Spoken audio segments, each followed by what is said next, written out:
Assalamualaikum warahmatullahi wabarakatuh. Kami dari kelompok 8 dengan anggota Fauzia Nur Mutmainah dengan NIM terakhir 02, Maya Apridia NIM terakhir 48, dan Elinia Yati NIM terakhir 125 akan menjelaskan mengenai reksadana.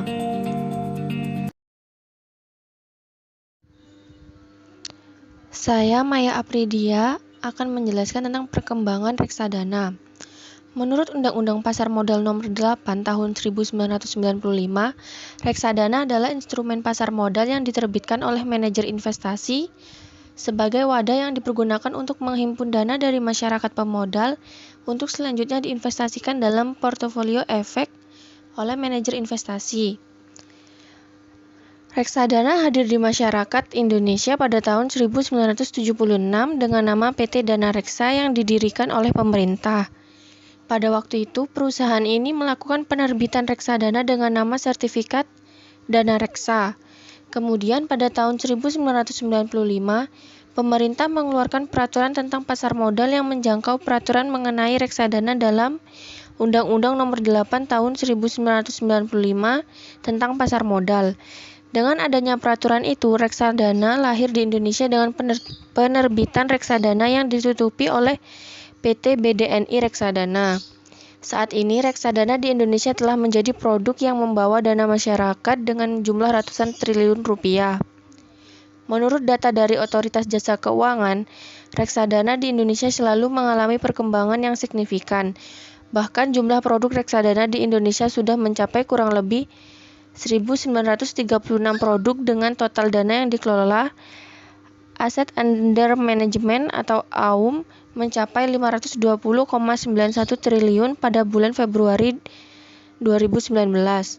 Dengan pengalaman kurang lebih 42 tahun sejak pasar modal di Indonesia diaktifkan kembali, reksadana mampu memberikan refleksi bahwa investasi semakin tumbuh subur di Nusantara ini. Fakta ini juga menunjukkan bahwa minat masyarakat terhadap dana di produk reksadana semakin besar pula. Belum lagi pilihan produk investasi yang ditawarkan juga telah banyak dan beragam pula.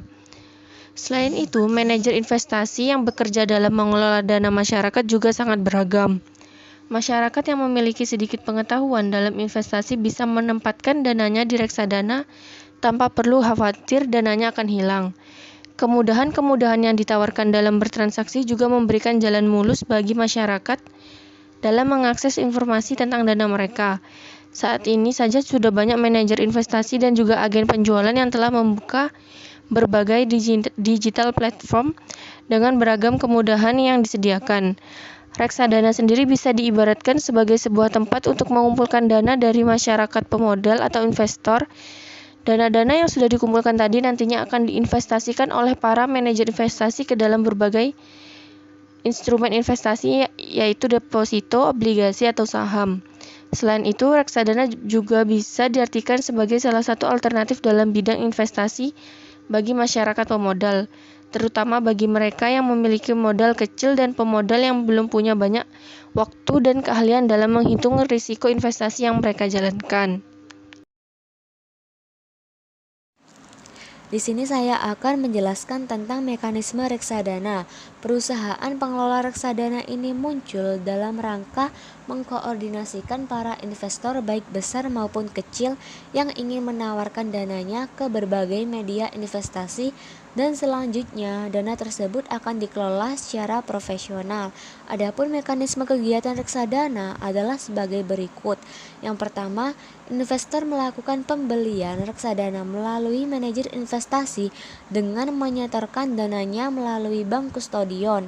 Yang kedua, manajer investasi akan mengelola dana investor dengan melakukan pembelian atau penjualan instrumen investasi seperti saham, obligasi, atau pasar uang sesuai dengan jenis reksadana yang dibeli oleh investor.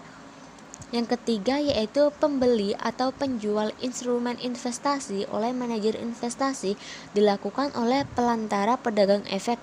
Yang keempat, bila investor melakukan penjualan reksadana kepada manajer investasi, maka manajer investasi akan menginstruksikan pembayaran kepada bank kustodion dan bank kustodion akan mengirimkan dana penjualan reksadana ke investor.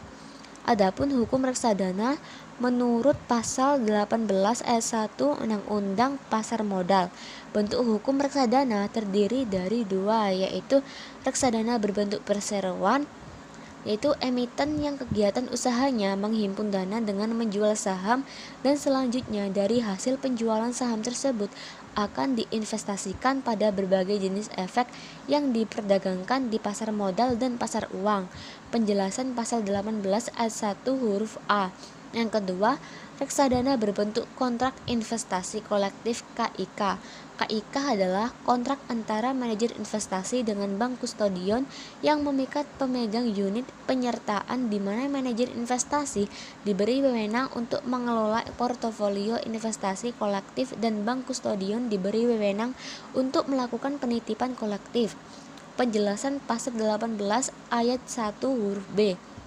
Selain bentuk hukum, reksadana juga terdiri dari dua kategori, yaitu reksadana terbuka dan reksadana tertutup. Perbedaannya adalah yang pertama, reksadana terbuka. Reksadana ini dimaksudkan bahwa manajer investasi selalu siap untuk membeli kembali atau menebus unit penyertaan yang dimiliki investor kapan saja investor tersebut ingin menjualnya, sesuai dengan nilai aktiva bersih per saham atau per unit. Yang kedua, reksadana tertutup. Pada reksadana ini, jika investor ingin menjual unitnya, maka dapat langsung menjualnya ke bursa, bukan lagi ke manajer investasi. Harga yang berbentuk di bursa juga tergantung kepada permintaan dan penawaran yang terjadi. Pada umumnya, bentuk reksadana di Indonesia adalah berbentuk kontrak investasi kolektif dengan kategori reksadana terbuka. Pihak-pihak yang terkait dengan pengelolaan reksadana yaitu yang pertama, manajer investasi. Berdasarkan Undang-Undang Pasar Modal, manajer investasi adalah pihak yang kegiatan usahanya mengelola portofolio efek untuk para nasabah atau mengelola portofolio investasi kolektif untuk sekelompok nasabah. Adapun tugas manajer investasi yaitu mengelola portofolio efek atas kepentingan nasabah, mengelola reksadana, mengadakan riset atau efek, menganalisa kelayakan investasi. Kedua, bank kustodion. Kustodion adalah pihak yang memberikan jasa penitipan efek dan harta lain yang berkaitan dengan efek serta jasa lainnya, termasuk penerimaan dividen, bunga, dan hak-hak lainnya dalam penyelesaian transaksi efek, dan mewakili pemegang rekening yang menjadi nasabahnya. Ketiga, agen penjual efek reksadana. Agen penjual efek reksadana adalah pihak yang melakukan penjualan efek reksadana berdasarkan kontrak kerjasama dengan manajer investasi pengelola reksadana. Keempat, wali agen penjual efek reksadana berdasarkan keputusan Ketua BPPAM nomor 110/PM/1996 bahwa wakil penjual efek reksadana adalah pihak yang bersifat perorangan yang memperoleh izin dari BAPEPAM untuk bertindak sebagai wakil dari suatu perusahaan efek, perusahaan perbankan atau lembaga yang diperkenankan melakukan penjualan efek reksadana. Baiklah, saya Fauziah Nurul Mutmainah dengan NIM terakhir 002 akan melanjutkan presentasi dari teman presentator sebelumnya, yaitu mengenai isu reksadana terkini. Semua reksadana babak belur di Q1 gara-gara corona, kecuali. Dilansir dari CNBC Indonesia, lembaga riset reksadana atau Infovesta mencatat sejak awal tahun kinerja reksadana dalam negeri mayoritas negatif, terutama karena dampak pada pasar modal dalam dan luar negeri. Sepanjang kuartal 1 2020, reksadana yang paling dalam terkoreksi adalah jenis reksadana atau RD saham yang kinerjanya sudah ambles 27,58%. Koreksi RD saham ini sejalan dengan pelemahan yang terjadi pada indeks harga saham gabungan atau IHSG pada periode yang sama yang melemah 27,95%.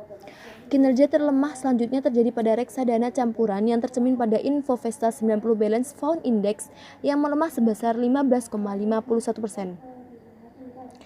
Hal ini terutama disebabkan karena keluarnya investor asing dari pasar surat utang Indonesia dengan nilai mencapai 110 triliun. Sementara penurunan suku bunga yang dilakukan oleh Bank Indonesia atau BI sepanjang tahun ini masih belum berdampak positif pada pasar surat utang.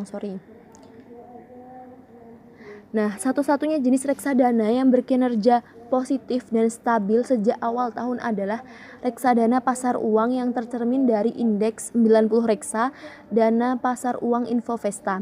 Sejak Januari hingga Maret, reksadana ini secara konsisten memberikan imbal hasil atau return sebesar 1,29%. Nah, berbagai aksi korporasi maupun stimulus yang telah diluncurkan masih belum mampu mengangkat kinerja pasar modal di Indonesia. Namun, menurut Infovesta, dalam ulasannya terbaru dikutip dari CNBC Indonesia, rencana pemerintah untuk menerbitkan recovery bond dan bisa melakukan pembelian surat utang di pasar primer ke depannya diharapkan dapat memberikan efek positif untuk reksadana pendapatan tetap. Sekian presentasi dari kami, kurang lebihnya mohon maaf. Billahi taufik wal hidayah. Wassalamualaikum warahmatullahi wabarakatuh.